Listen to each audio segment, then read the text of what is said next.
Okay, welcome everyone. I would like to call the meeting to order. The time is 9:03. Amber, would you kindly take roll call? Sure, thank you, Fran. Okay. Eva Bermuda Zimmerman.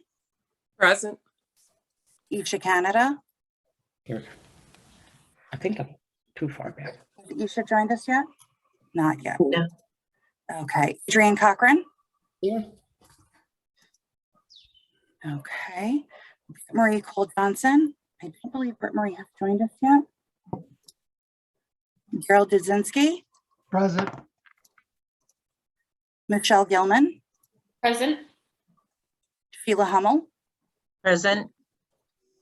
Sal Luciano. I believe Sal has joined us yet. I don't see him. Alex has not yet joined us. Fran Pastori. Here. Paul Petonianos. Oh, Paul is, I need to update my list. John Scott. Here.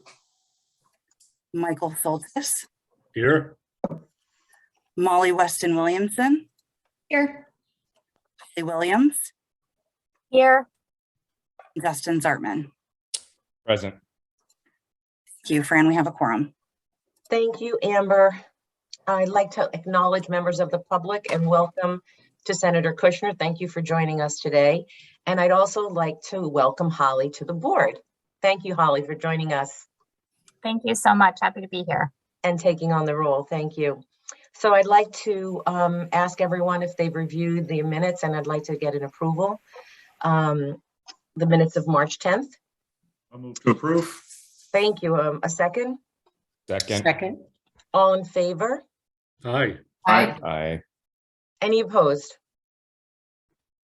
Any abstentions? Holly Williams, just because I wasn't present. Thank you, Holly. And the motion carries. Okay.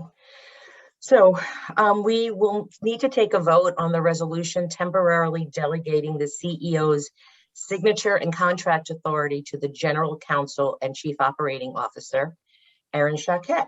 The resolution was attached in the email you received from Amber. So may I have a motion to approve? So moved. A second? Did we get a second? John, I think seconded it. Okay. All in favor of approving the resolution to temporarily delegate the CEO's signature and contract authority to the General Counsel and Chief Operating Officer, say aye.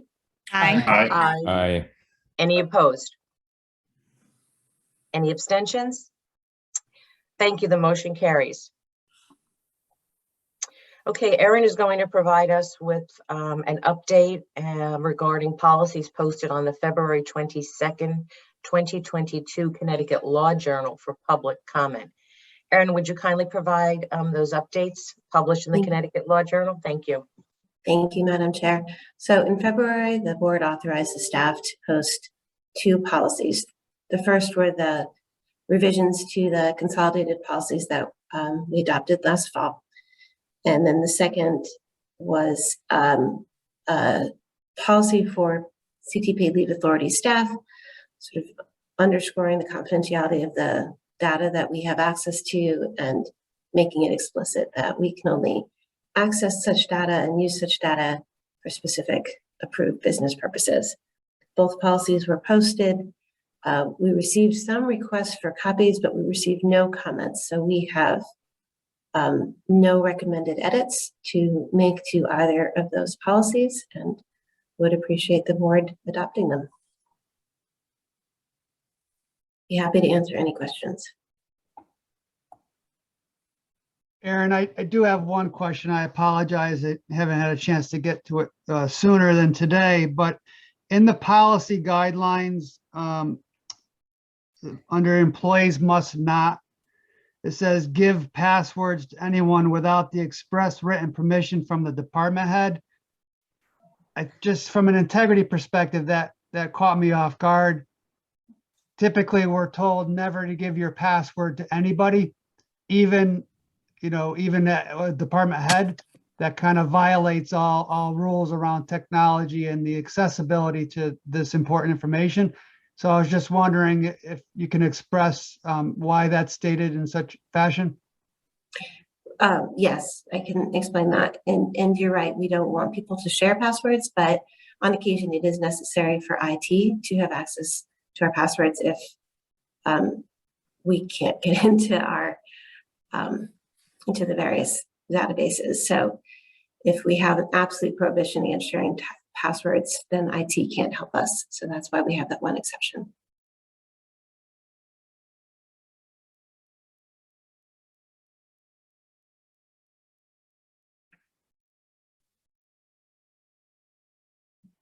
Everybody okay with that?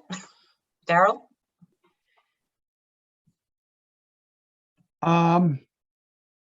Yeah, I think it justifies at a state level of responsibility. I'm just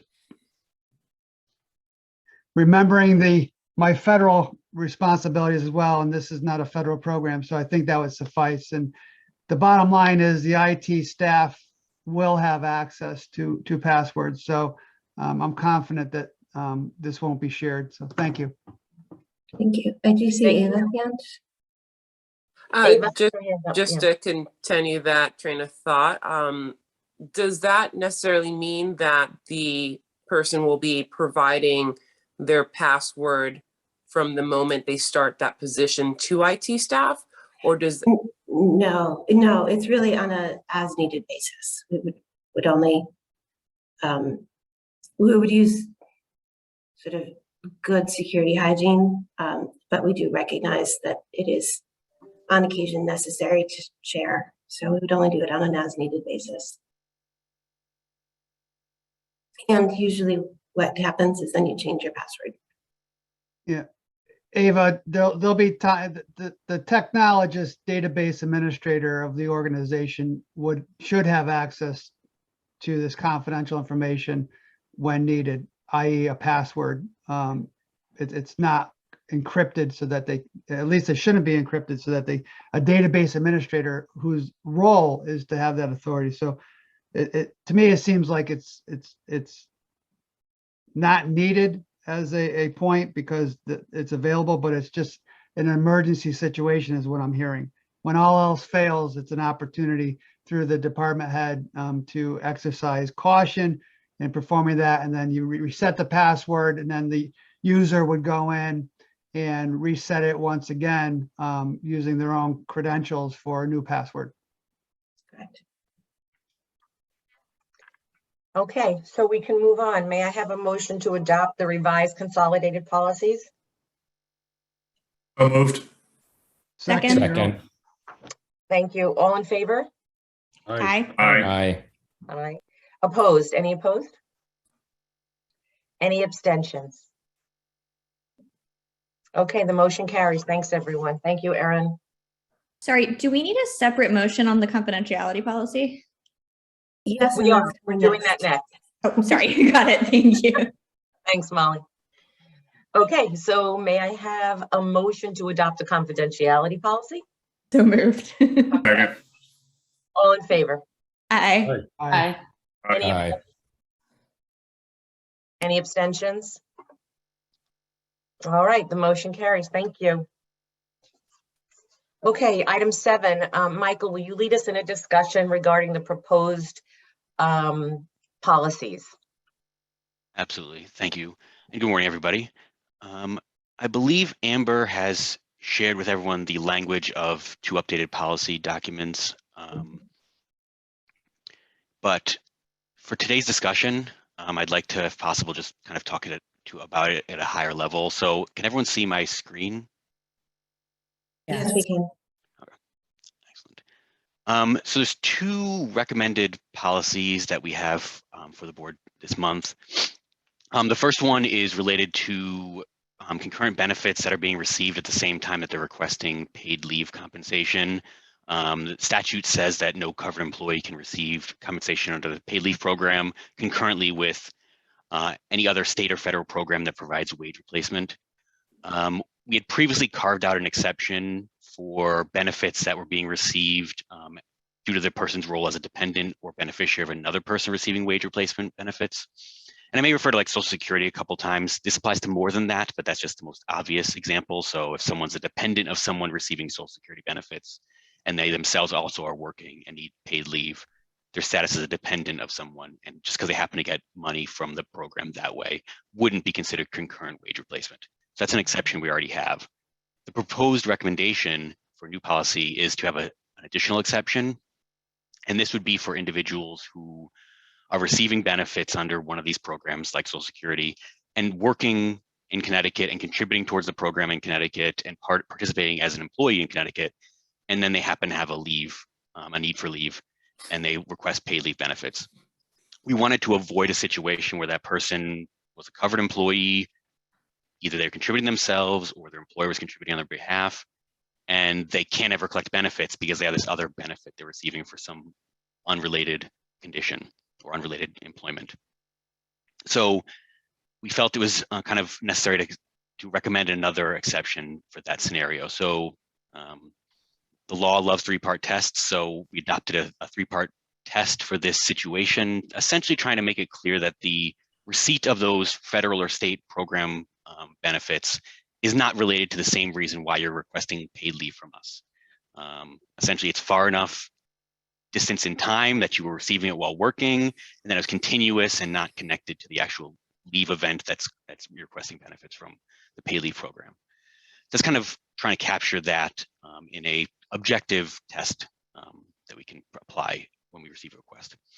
We also added kind of a catch-all section for other exceptions that we're not aware of specifics of, generally saying that the presumption will be if you're receiving benefits under a state or federal program that provides wage replacement, and they're payable for the same period of time that you're requesting paid leave benefits from the authority, the presumption is they're concurrent benefits, and therefore you would not be eligible to receive both. However, an employee can prove to us that for some reason they are not concurrent, it's not related to the same leave. And if they can do that, then we would potentially allow them to receive both benefits. We wouldn't exempt them from receiving any benefits under CTPL. That's the first policy. Second policy recommendation is with respect to contributions and the Social Security contribution and benefit base limitation. So as most folks know, the contribution amount is 0.5% of your wages, but we don't count wages that are over the Social Security cap. Last year, I think it was 143,000. I think this year it's around 148,000 each year. There are two parts of this, and I actually forgot to mention the first half of it during the Policy and Personnel Committee meeting, but I want to make sure I highlight it here. We want to make sure that wages that were earned during the calendar year from employment that's exempt from CTPL can't be used to say, well, now I don't owe as much to CTPL. And I've got a couple examples below, but as an example, you work the first half of the year in New Hampshire for a New Hampshire employer, you're paying New Hampshire taxes, New Hampshire UI, you're obviously not part of the Connecticut paid leave program. You move to Connecticut and take a job in July. If you earned 148,000 in New Hampshire, you can't say, well, now I'm exempt from paying in Connecticut. I don't have to contribute for the rest of the calendar year because I'm already received more wages than the Social Security cap. So that's just one example, but also if a whole employer base happens to join the program mid-year, be it a municipality or board of ed that elects to join, or sole prop who happens to enroll, they can't count the time that they never contributed towards the wages that are impacted by the Social Security cap. So I hope it makes sense, but that's kind of the purpose behind that part of the policy. Second half of the policy is people who are participating in the CTPL program, but potentially some part of the year under the public program, some covered under a private plan, and how the Social Security limit would apply to those. Kind of to jump to the examples, you could have a single employer who transitions mid-year. They've contributed towards one, and then they move. What happens when they make that transition? Or an employee who works for two employers for the course of the entire year, one covered in a private plan and one covered in a public plan. Or an employee happens to change jobs themselves and is a transition between public and private. And the idea is we would want to have the limitation apply separately to the public program and a separate limitation for the private plan. So kind of if it's a transition that happens in mid-year, the kind of you start back at zero as far as the amount of wages that were paid towards the program. If it happens to be dual employment at the same time, then each kind of wage source would have its own limitation. If you have two employers who are both under the public plan, you wouldn't have to contribute more. You still would have the same cap. But if the employers happen to be separate, one to the private, one to the public, the caps would kind of apply independently for each. I probably went that pretty fast. Happy to answer any questions that you have about the details of what the intent is, the reasoning behind it, or any other questions that folks may have. Mike, this is Mike Soltis. Good morning. Good Just one quick question. It seems like this could be an administrative challenge to track how much money was earned in which state. And I'm just curious, who does that for us? Yeah, it is administratively difficult, but I think the opposite might even be worse, because they may be ending up submitting refund requests and submitting employment for different states, for different employers, or employers competing over which was paid first and therefore was subject to the cap first. So there definitely is some work that needs to be done, but we think by focusing it on participants to the CTPL program, it's easier to do that. Ultimately, it will be the finance team, so Dave's team, that will be handling, verifying that. But as difficult as it will be, we think the alternative might be worse. Okay, thanks. Thank you. I just had a couple of quick clarifying questions. I think both of these changes make a lot of sense. The first was just, I assume that on the first change, none of these exceptions change the rule which comes from the statute that if you're receiving workers' comp, you just can't receive CTPL at all. Is that right? That is correct. Workers' comp and unemployment are kind of complete exclusions. Okay. That's what I thought. I think that's straight from the statute. And then my other question was, I think the tracking on Social Security wage base makes a ton of administrative sense. I did want to ask, so for workers who switch from public to private plan or vice versa, are they also resetting their entitlement? So like, are they also resetting like the number of weeks to which they're entitled or other ways in which, like, I'm trying to think if it's consistent in the way we're treating the relationship. Yeah, as far as the allowance, how much of the 12 weeks you have left remaining, we've kind of kept that option open. The transition to from private plans to public plans, we haven't yet decided whether or not you get a fresh entitlement. The transition from public plan to private plan, we're kind of allowing the employer to make that decision with their insurance carrier or other TPA. They could choose to give them a fresh 12 weeks, or they could choose to take into account the prior usage that they had previously. Okay, thank you. You're welcome. To jump in there, we're in the process of drafting a policy to address that specific issue that I think will come before the board next month.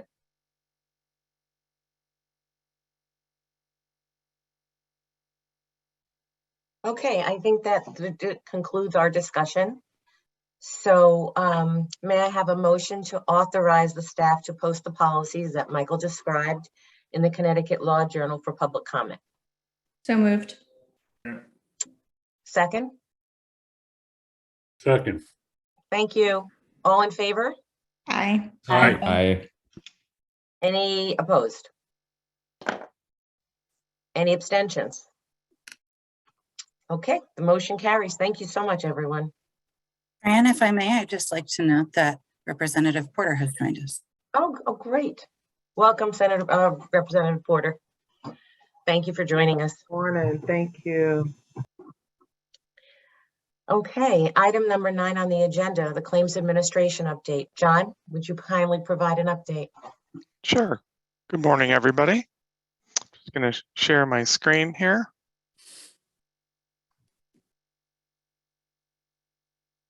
Bear with me for just a moment.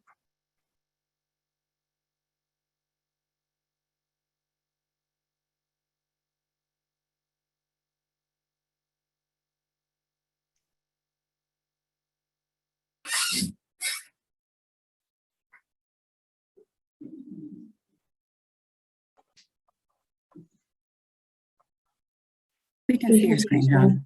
Okay, thank you.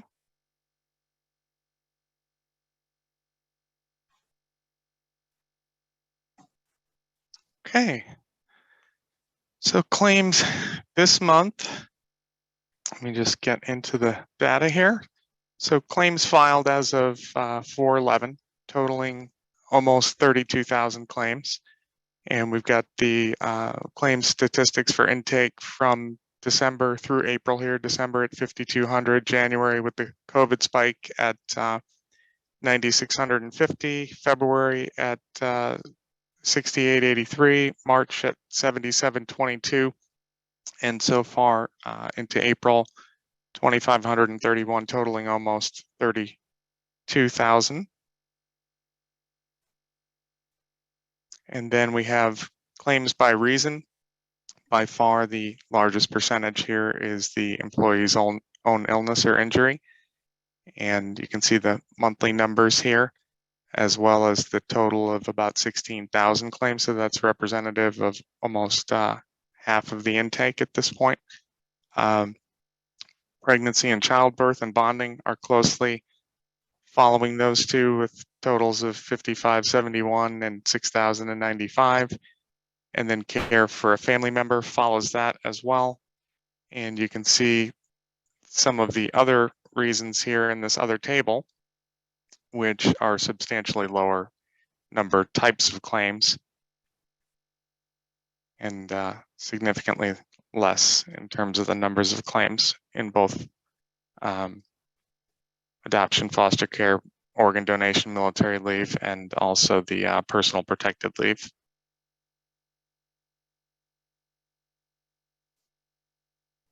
And these are claims filed by month, by continuous, intermittent, or reduced schedule. And again, here you can see that the continuous claim is by far the largest number of claims filed. December at 4,800, January at 8,793, February at 6,272, March at 2,340. And also the intermittent claims are significantly lower numbers there as well, and as is the reduced schedule, significantly lower numbers and percentages. And then the demographic breakdown by generation. We can see that Generation Y is the largest by far, followed by Gen X, Boomers, and then Gen Z. And claims by gender, you can see the female breakdown here is substantially larger than male as well.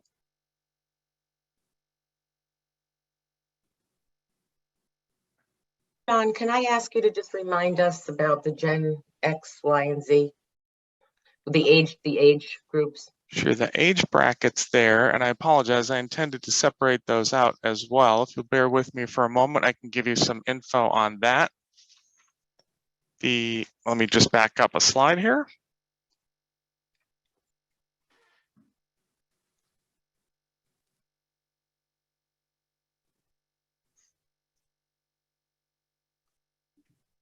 So the breakdown on this is Gen Y is birth dates from 1981 to 1996. And Gen X is birth dates from 1965 to 1980. Gen Z is birth dates from 1997 to 2021. And Boomers are from 1946 to 1964. And then Silent is 1928 through 1945. And the, let's see, we just have unknown there and none in the other category. Got it. So what I will do before this gets sent out, I will update that to provide age ranges there in lieu of this information, as it's not that helpful. Thank you. You're welcome. And top 10 towns by utilization. And so what we've done, this is these are cumulative numbers from the inception of the program. And so you can see in each of these towns here, we have both the population, the total number of claims cumulatively from inception, and then divide that into number of claims per 10,000 residents. And you can see that that was ranked here from 1 to 10.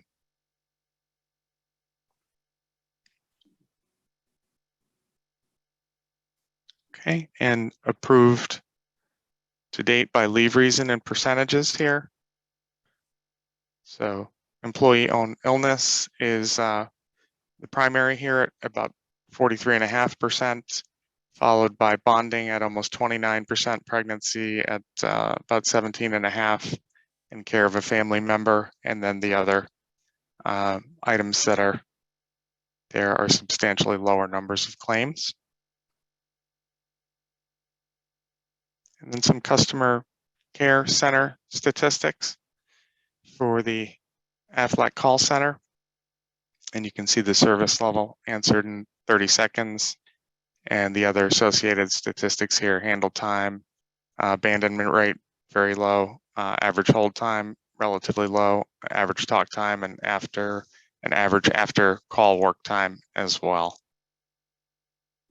And that concludes the claims presentation. Any questions? I just had two quick clarifying questions. One is just, except for that slide that was about claims granted, all the other like breakdowns of claims is claims submitted, not claims approved. Is that right? Correct. Got it. Thanks. And then my other question is, and this is probably not something off the top of your head, but are we tracking what proportion of people make a pregnancy claim and then make a bonding claim? There is a high correlation to that, of course, and I don't have those numbers off the top of my head. But believe it or not, the bonding claims, I guess two different pieces of the puzzle there.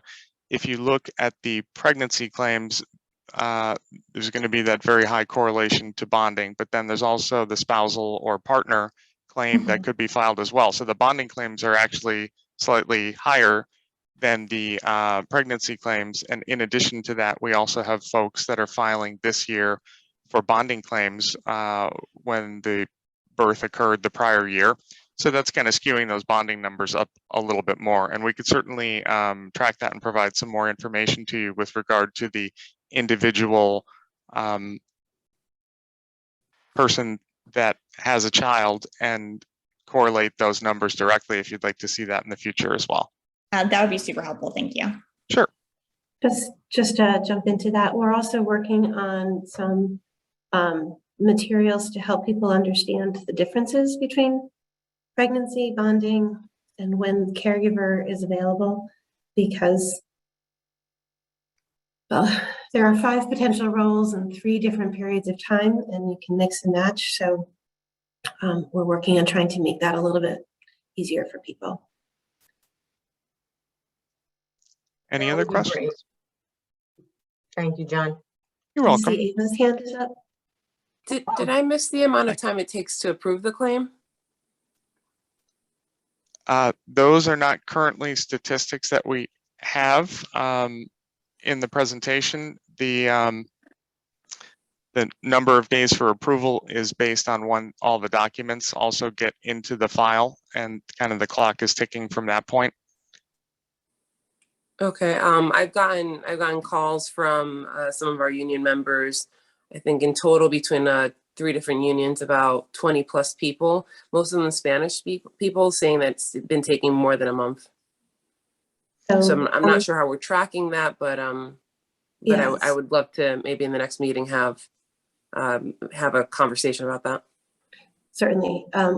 We are still working through the results of the backlog that was created with that spike in January where it was 20% higher than we expected.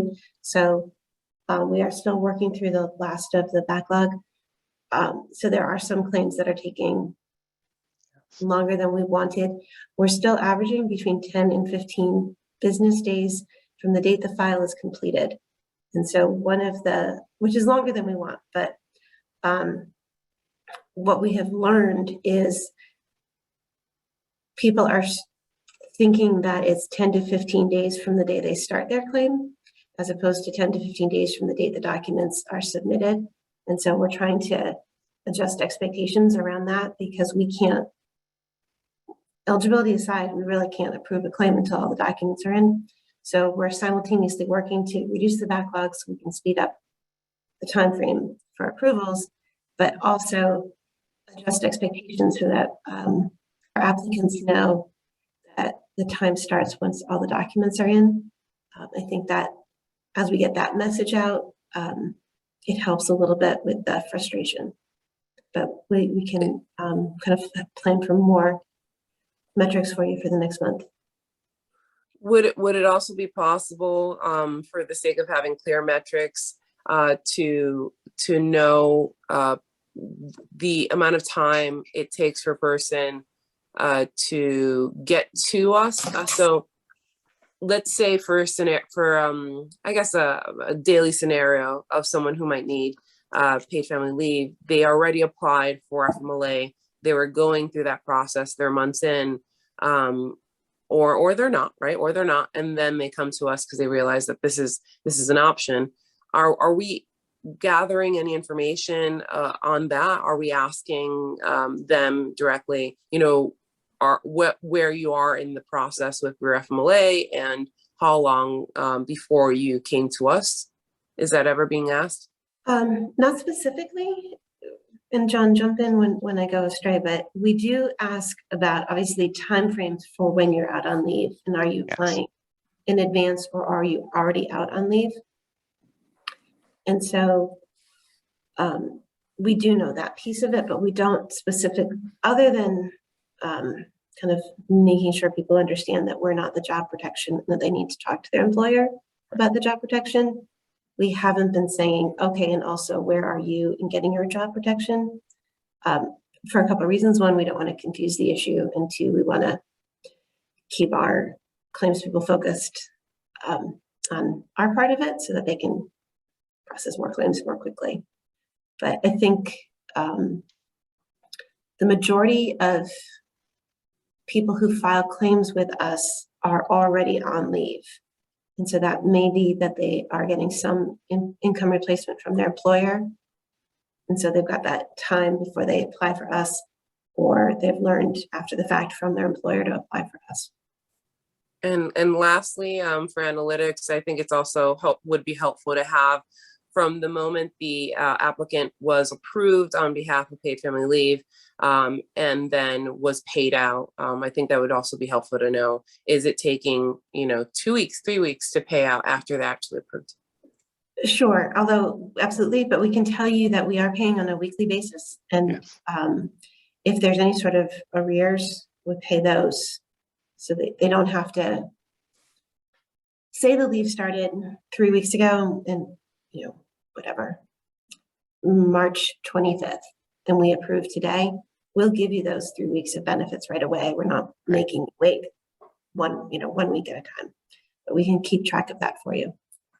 That Erin, thank you. That's exactly what to analyze what I was alluding to make sure that we had clear is that people, especially low income or in crisis or in the most need, are not being delayed weeks and weeks and weeks to get what they need in order to survive during that crisis. Yep, absolutely.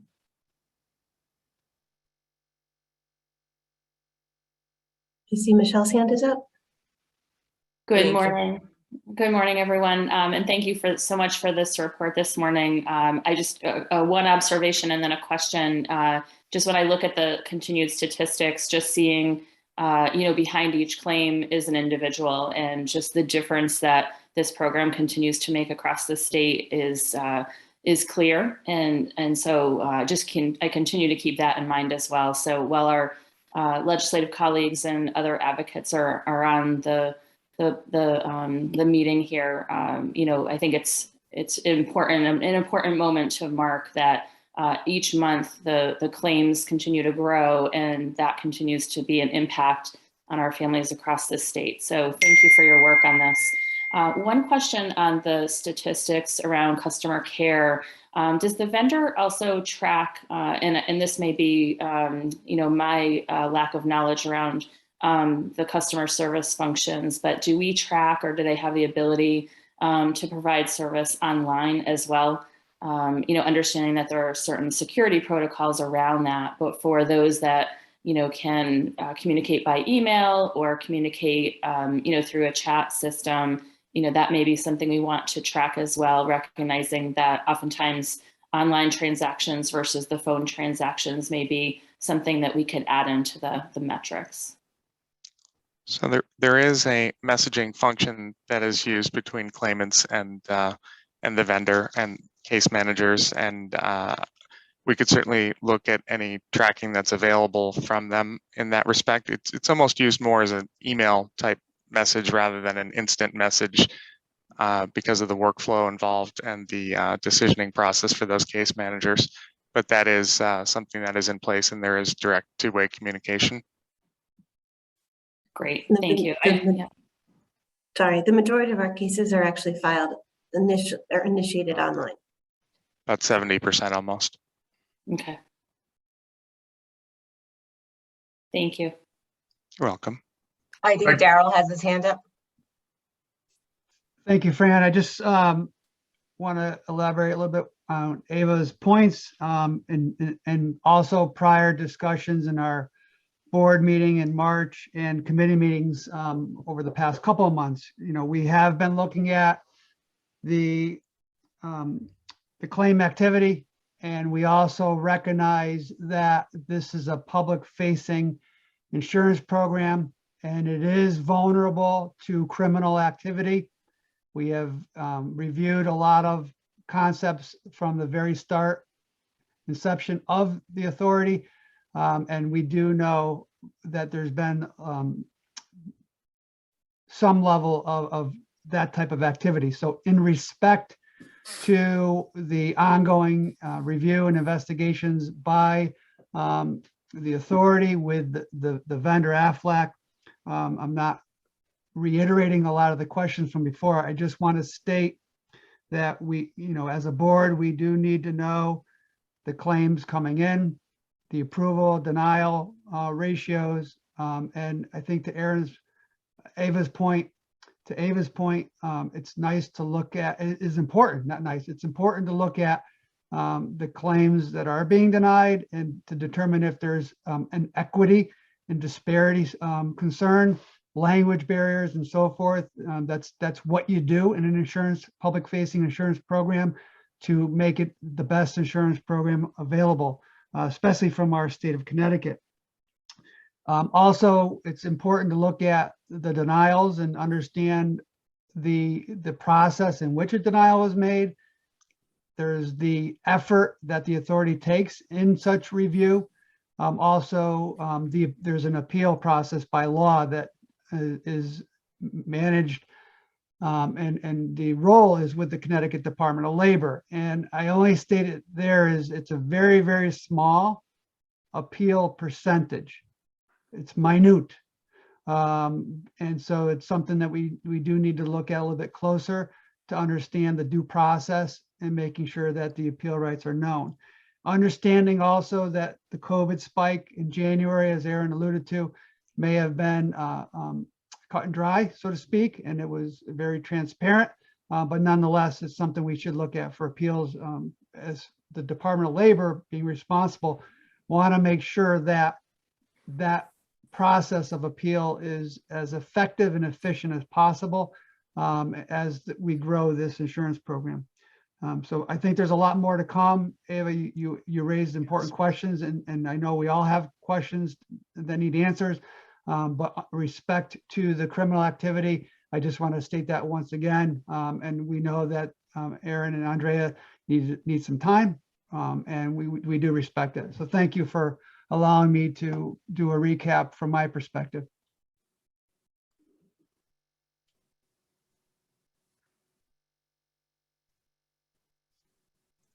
Thank you, Daryl. And thank you everyone who raised questions. Thank you so much.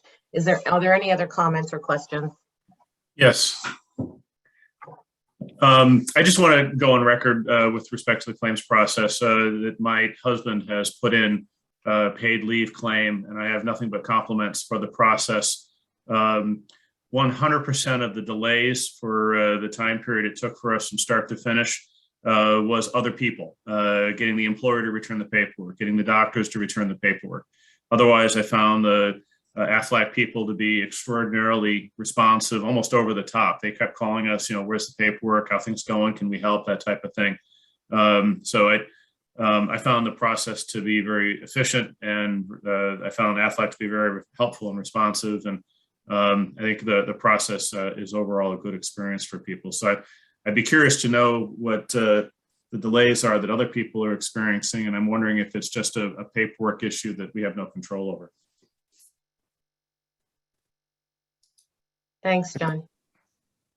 I think in some respects that does certainly occur with regard to paperwork, and certainly there's been a couple of iterations of the employer verification form that has also been helpful in reducing the amount of kind of confusion on the part of the employer with the new program. So that's been helpful, and we're seeing improvements there with regard to employers' understanding and ability to put together the information that's necessary in order to process those claims in a more timely manner.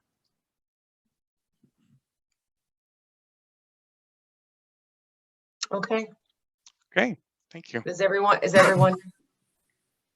our discussion concluded? Anyone else have anything they'd like to share? All right, excellent. John, thank you so much for your presentation. Thank you. And for your willingness to make some edits to the next report. Thank you all. Okay, so registration and contribution portal project and outreach and engagement updates. Jessica, would you kindly provide us with an update? Absolutely. Thank you, Fran. Good morning, everyone. Let me pull up my presentation to share with you. We can see your screen. Thank you. All right. So our program metrics as of April 12th, we have 133,395 registered businesses. That was an increase of about 2,700 from our last report. 589 third-party administrators or payroll providers registered, an increase of 7. Our contributions received or in transit are just shy of 400 million at 399,285,664. We currently have 548 approved private plans covering roughly 39,000 Connecticut workers. In terms of our contact us inquiries, 288 currently open contact us inquiries, 588 new inquiries were created, and 571 were closed, which brings our total since September of 2020 to nearly 33,000 total closed inquiries. I also wanted to report on the work that our small business support and benefits team is doing. You've heard me mention in the past couple of meetings that we have some partnerships with CBIA and WBDC to provide a specific one-on-one support for businesses. And so that team has been doing a fantastic job. They currently have 48 open cases. They had 117 opened and also closed 117. And their total since January, they've closed nearly 550 cases. So they're working hard to support our small businesses. And lastly, the total number of Connecticut workers covered by the public Connecticut paid leave program is 1.7 million. In terms of our employer registration and contribution portal, production support continues as it does every month. The amended returns process is now fully functional, and our finance team is doing a controlled rollout. And there's a detailed design for the fund recovery process, which is an ongoing project.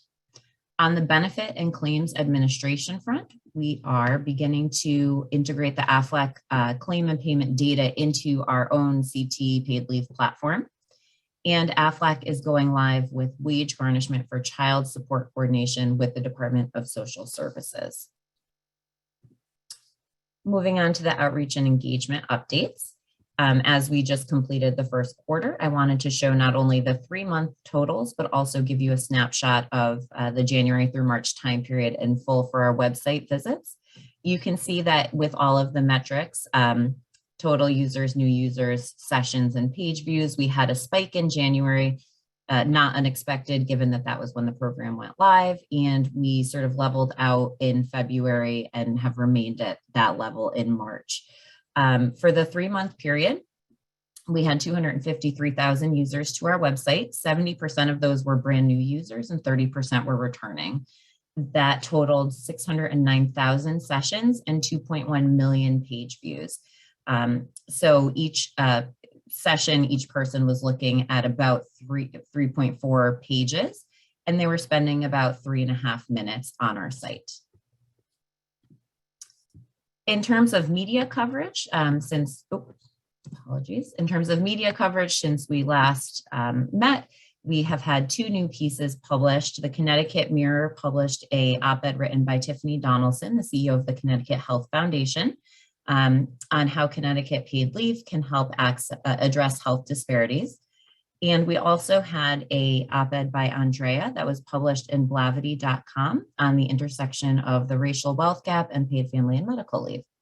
So when you receive this deck afterwards, both of those are linked in case you have not seen them and would like to read them.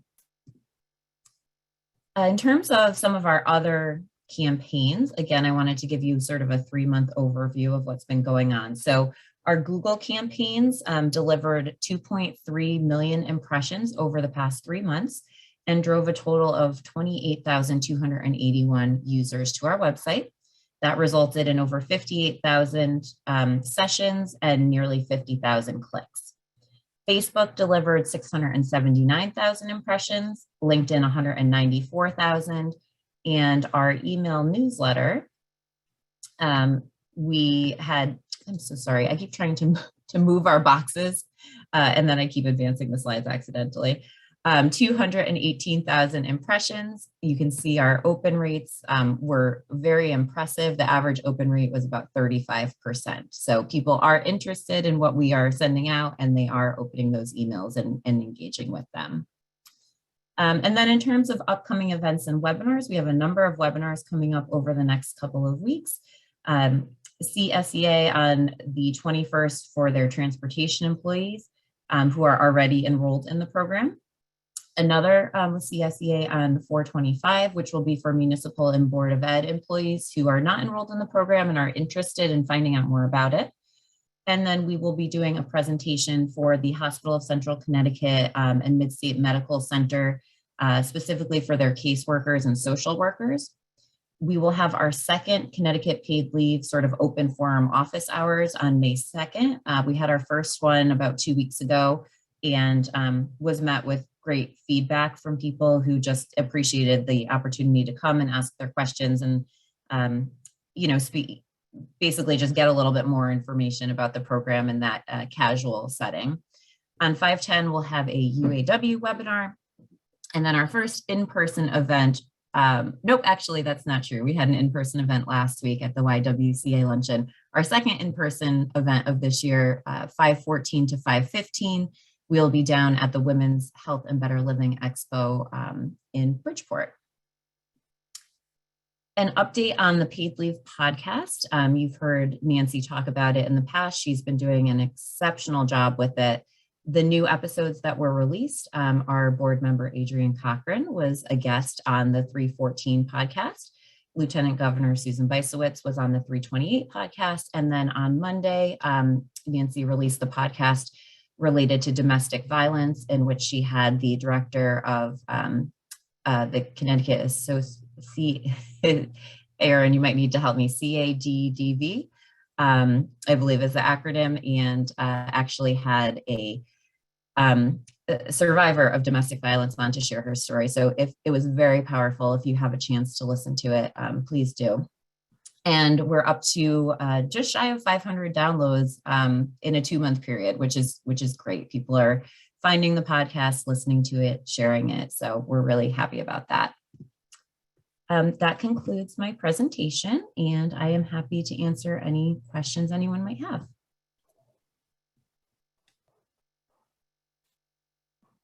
Jessica, it's Fran. I just wanted to say that the individual connections that your team or the team has been able to make with the sole proprietors, single member LLCs, et cetera, has been really impactful. And I really appreciate that because I know firsthand that it's really challenging for those folks to make the time to understand what they have to do, even though it's very simple. But it's just really impressive work. And I just wanted to share that with everyone. And then I love the podcast. They are beyond impressive. Everything about them is done so well. So thank you so much. Thank you. And I'll pass that on to Nancy. That's all her. She's truly so very talented with that. And just to mention for the office hours, we do have each month one scheduled in English and one in Spanish. So we are going to be working to promote that. Ava, I know you said you had some Spanish speakers who are calling you with questions. So I'll be sure to share that information in the event that that might be a useful venue for them to get some questions answered.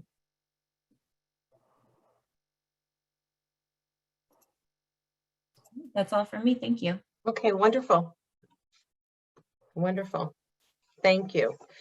So we are going to move on to the committee reports. And Daryl, the Policy and Personnel Committee. Thank you.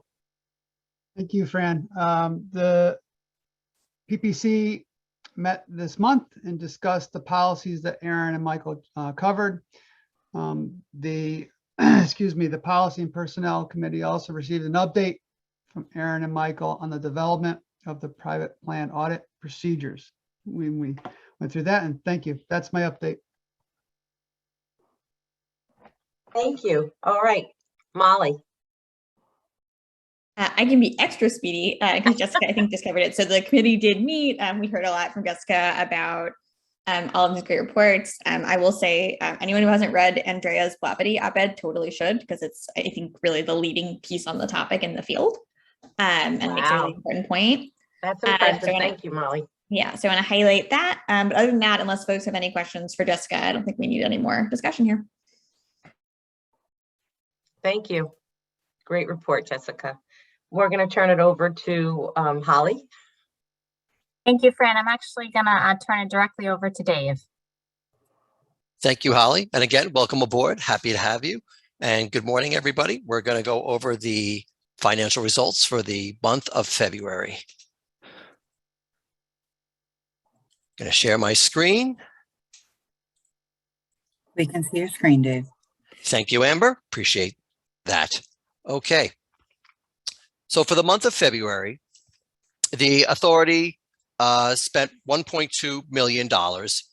We are ahead of budget for the quarter by $1.5 million so far. Significant expenditures for the month of February included post-production support of $423,000. That was for 2 months of support. $411,000 in salaries, benefits, and related expenses.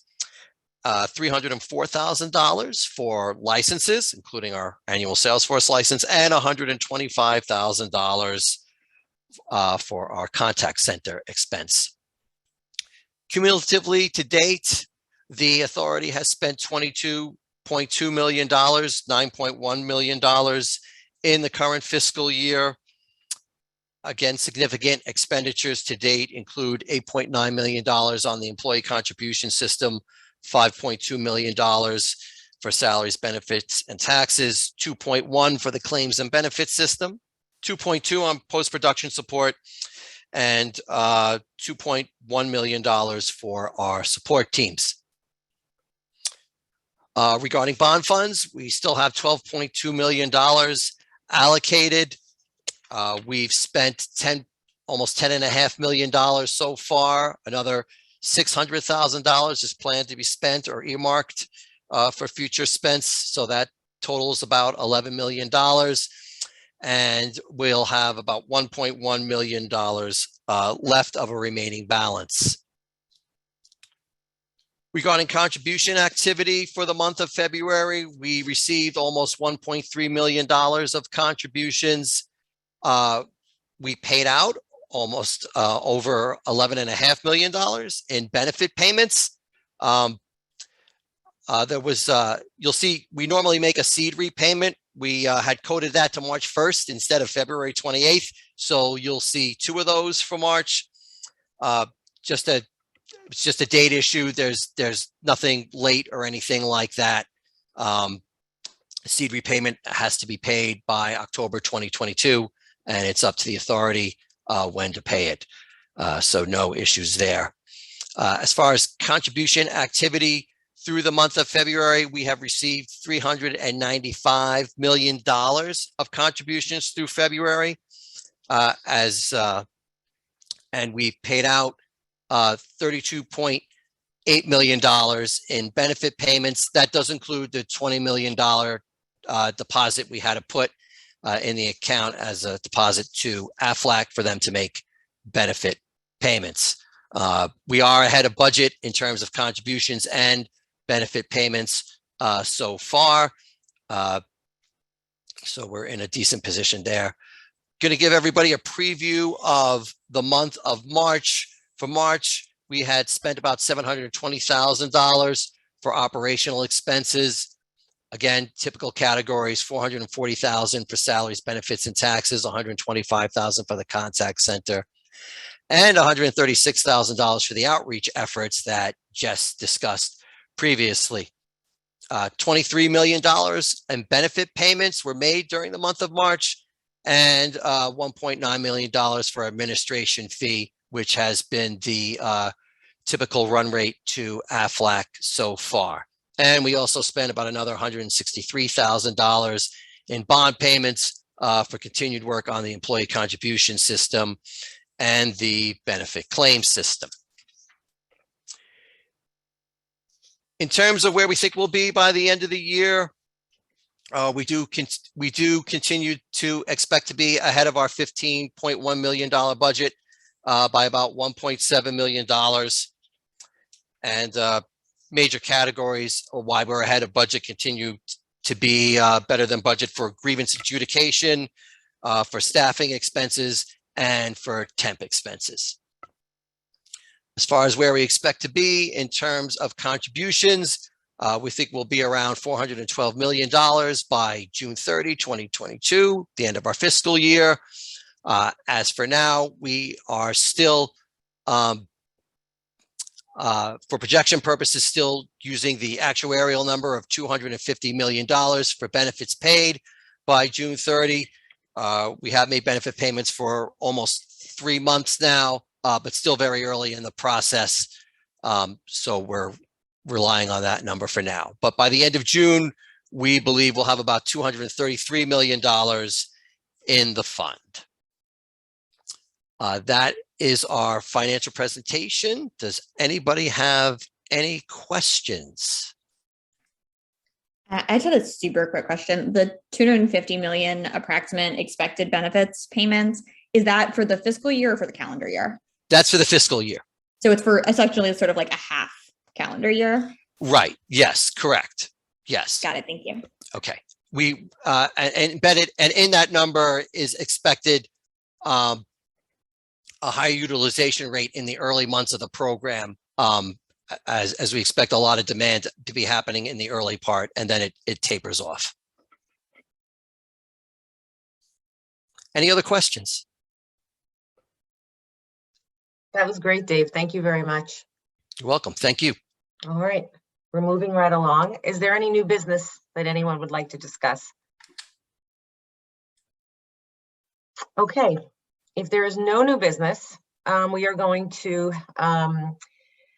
move into executive session. So may I have a motion to Before we enter? do that, old business. I'm sorry? Oh, is there any old business that wasn't? Sorry, I didn't have that on my agenda. Is there any old business? All right. All right. With that, may I have a motion to enter into executive session for the purpose of discussing the responses to a request for proposal pursuant to CGS 1-206E, 1-210B 24, and 1-225F The reason for going into executive session is to allow Dave, Locke, and Erin to provide the board with an update on those responses to the RFP for actuarial services.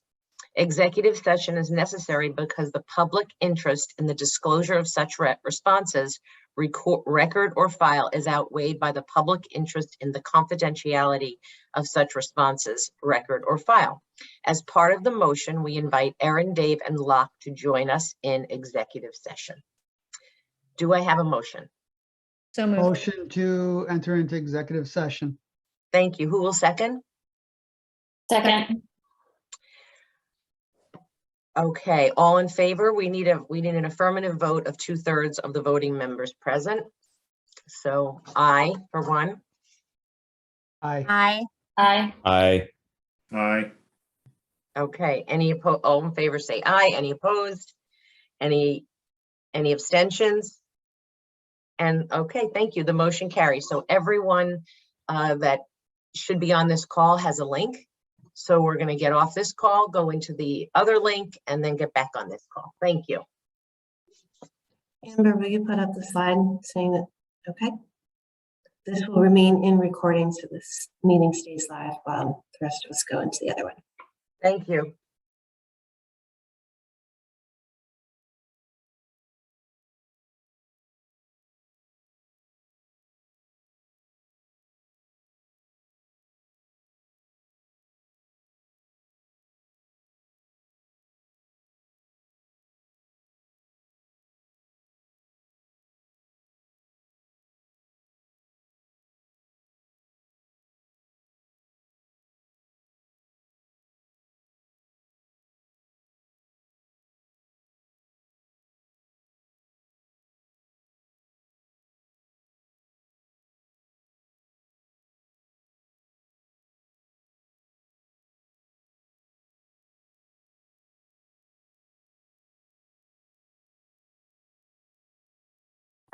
Okay, thank you.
Stephanie, are you still on the call?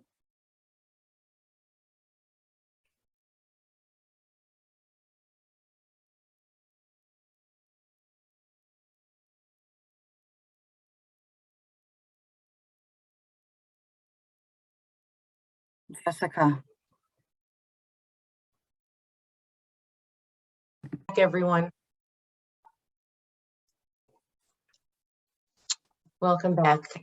Erin, can I move forward, or do we need to let more people in, or? Yeah, I just want to make sure that everybody came back. Let me just do a quick. Looks like we've got everybody. I don't see anyone trying to get in. Okay, so it is 10:38. It is 10:38. Thank you. Okay. We are going to take a vote to authorize the paid leave authority to negotiate and execute a contract with the vendor that has been recommended by the staff of the Connecticut Paid Leave Authority for actuarial services. So may I have a motion to authorize the Connecticut Paid Leave Authority to negotiate and execute a contract with the vendor they have recommended for actuarial services? Motion as described by Fran. Second. Thank you. All in favor? Aye. Aye. Any opposed? Any abstentions? Thanks, everyone. The motion carries. Okay, as we did new business and old business earlier, may I have a motion to adjourn this meeting? Motion So to adjourn. moved. Thank you. May I have a second? I'll second. All in favor? Aye. Aye. Aye. Any opposed? Any abstentions? Okay, this meeting is adjourned at 10:39. The motion carries. Thank you all so much.